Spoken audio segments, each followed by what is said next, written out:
How's it going, everyone? I hope your Saabs have been treating you better than this thing has been treating me. So if you've been following the channel as of late, and particularly my series with this car, you'll know that my friends and I have been trying to diagnose an issue where the turbo glows red after any sort of driving, and I've also been having a strange boost issue as well. So we have been replacing over the last few videos a ton of parts. I'll put a list of those parts on the screen right here for you to see, so you can pause the video and look at everything that's already been replaced. Now today we're actually going to be testing another 5 things and replacing some parts with good known replacements.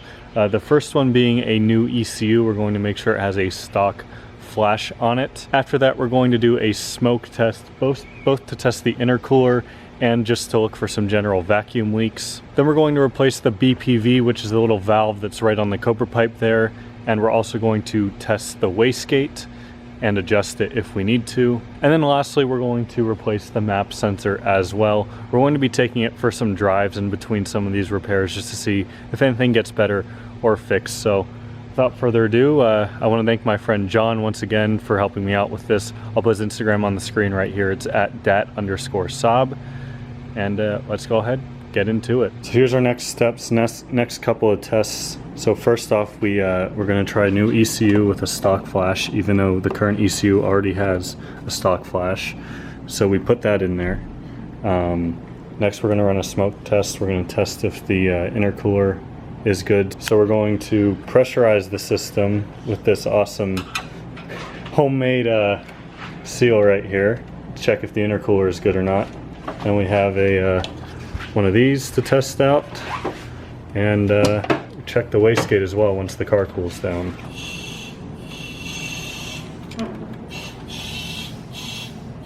You think maybe the Cobra pipe's not like seated on? Well, there's supposed to be an O-ring on the Cobra pipe itself. Yeah, it's definitely coming out of the Cobra pipe a good bit.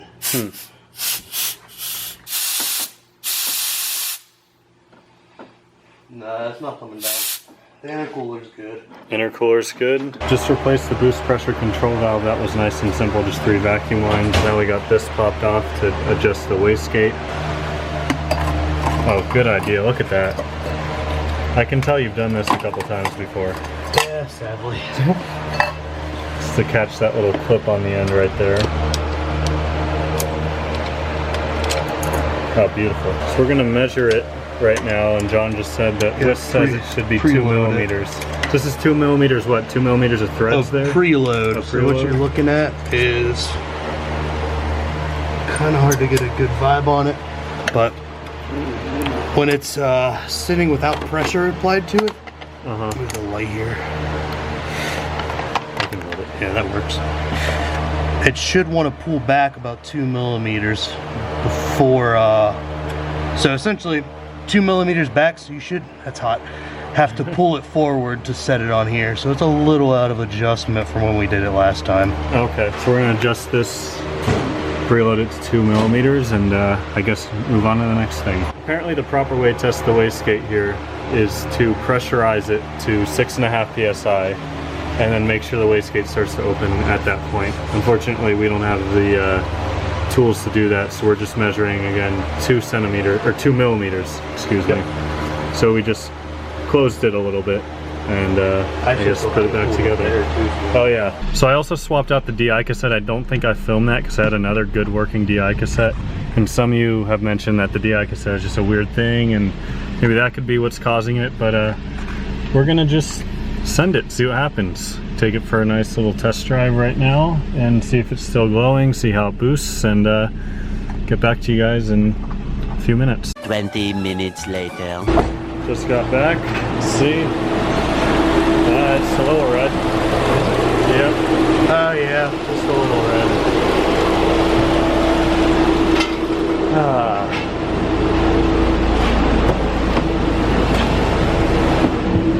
So we also had the Tech 2 up. We were checking some stuff out on that. Well, didn't seem to be glowing as red though. Yeah. You know what I mean? I guess maybe progress? I don't know. We're not taking steps back. So one of the things we were checking with the Tech 2 was the O2 sensor voltage, and also the air requested versus the air given, right? Was that? Yeah, it's pretty much how much air the car's looking for versus how much it's getting. And that seemed completely normal, so...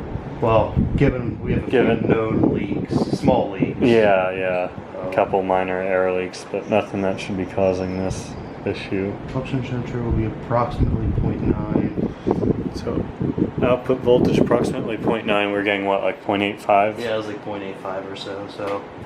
And it said if it was too far out of voltage or anything, we'd get a code for it, and I don't have any codes. So, it's unfortunate. It's not glowing. It wasn't glowing after our like 2 or 3 minute drive, because we just replaced the map sensor right back here With a as like good one. Yeah, with a known good one. So we're gonna check to make sure the wastegate's opening. John had that idea, so we're gonna do that, and that's probably gonna be it. All right, so we just put like 8 or 10 psi through this vacuum hose, which should open the wastegate. Sorry for the background noise. Compressor's running, and it did not open up. So we're gonna put some more through it just to see. But that's interesting to note. Then again, like I said, we don't know how accurate those gauges go down to because they're... Yeah, the gauges, what do they go up to, like 200 psi or something? Take a picture of them. They're a little all over the place. Yeah, so that 8 to 10 may not have been accurate, but the wastegate is opening. Working, even with just a little bump. Yeah. So... Just gonna make that thing dance. There we go. There you have it, everyone. It's been about a week since this video was filmed, and I wanted to drive the car around a bit, so I've only driven it probably about 60 or 70 miles in that week.